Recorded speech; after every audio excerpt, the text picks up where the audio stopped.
Let's talk about the power of having a limited color palette.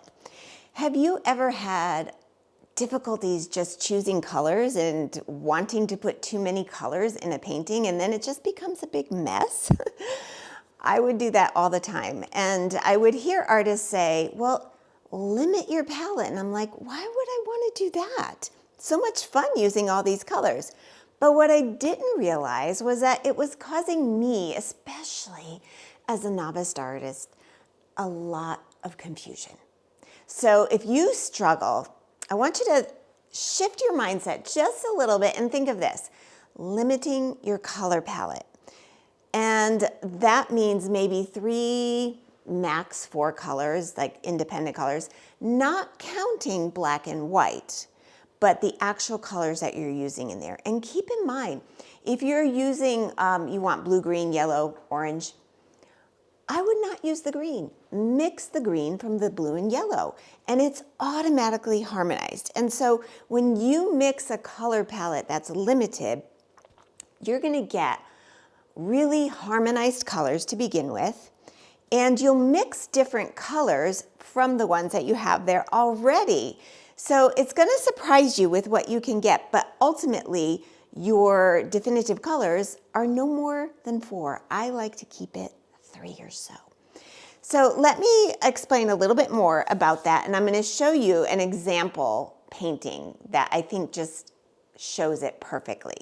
So let's say instead of using my 5 or 6 traditional colors, because I would go into the painting going, well, I don't know what I want to use, so let me lay out a bunch of colors. And it would just make a mess, and it doesn't give me any clear definition of what the overall dominant color is on the painting. That makes it harder. Now, that's not to say that you can't do that. There are artists that do it well, but you have to know color really well to do that. So let's take a look at this painting here. This was made with a very limited color palette. Can you guess? So the colors that I used here are obviously orange, blue, and then Payne's gray, which is really close to black. So in this one, I didn't even use black. I just used the Payne's gray, which is blue and black together. So check this out. I'm going to give you reasons why it works. Now, whether you like the painting or not is irrelevant because it's all subjective. But what you want to do is make sure that you have enough of the principles in here so that it does work. So it's a limited color palette. That helps definitely right off the start. So it's blue, orange, Payne's gray. And then there's white. So let's say you've got a total of 4. Now, apart from that, it is a landscape. So there's other things that I take into consideration when I'm doing a landscape. The rule of thirds is one. So generally, I try not to get my horizon line right in the middle because it causes confusion. And again, I know we've all seen artists that have done it successfully. But if you want to make something, increase the chances for you to make a stronger painting, this is what you do. The rule of thirds means you would put it maybe at the 3rd mark, divide it into 3 sections. If there's an imaginary line here, an imaginary line here, you've got 3 equal sections. Well, you want to keep it off center. So it's at the top 3rd here, and actually I feel like I went a little bit more above because I like it to be a little more extreme, just my taste here. So you can see there's a horizon line here. Now that's one of the things. The limited color palette, right? The fact that the colors I chose are complementary colors, blue and orange. They are opposite on the color wheel, so they don't really, well, talk is not the right word, but they are opposite, so they're really like opposite in relation to each other. And if you mix them, that's where I got this beautiful gray from, is mixing the blue and the orange. You get it to this midpoint of 50-50 and it becomes a beautiful chromatic harmonized gray. So that's the 3rd, the complementary colors. And then there is an overall dominant color for the painting, and that's the blue, blue-gray. So it's kind of in between this blue, blue-gray. That's the 4th. And And there's actually one more here, which is it's got really good contrast. So you've got the dark and the light, so it plays off of that light coming in, and it gives your eye enough of composition here to actually move your eye around.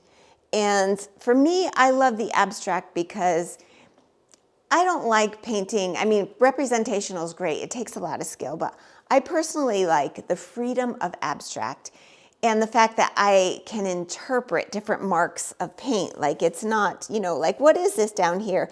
I can see potentially, is it like fog? Is it the reflection off the water and there's like stuff underneath here? I like that. So all of these things that you want to keep in mind when you paint. And I just thought of one more. This is just something I do, okay?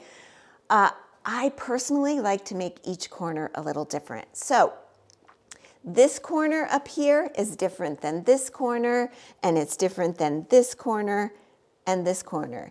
And sometimes we don't notice it right away unless somebody points it out, but it's not something you would necessarily notice from a distance, but it's something that's going to draw you in with all those other compositional qualities principles that we talked about.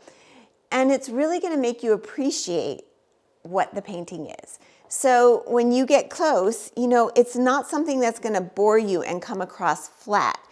It's got a lot of dimension to it. The complementary with the darkness and then dark against light and moving your eye around, the corners that are different. The horizontal horizon line is not smack in the middle. And each, let's see, did I get them all? I think I left one off, but you know what I mean. The more qualities you get in there, the better. You don't need all of them. You need just a couple really strong ones. And all of that together is really going to help you make a strong composition. And just think, this all started with a limited color palette. So look at what these possibilities can do for you. The limitations don't constrict you. They actually give you more freedom.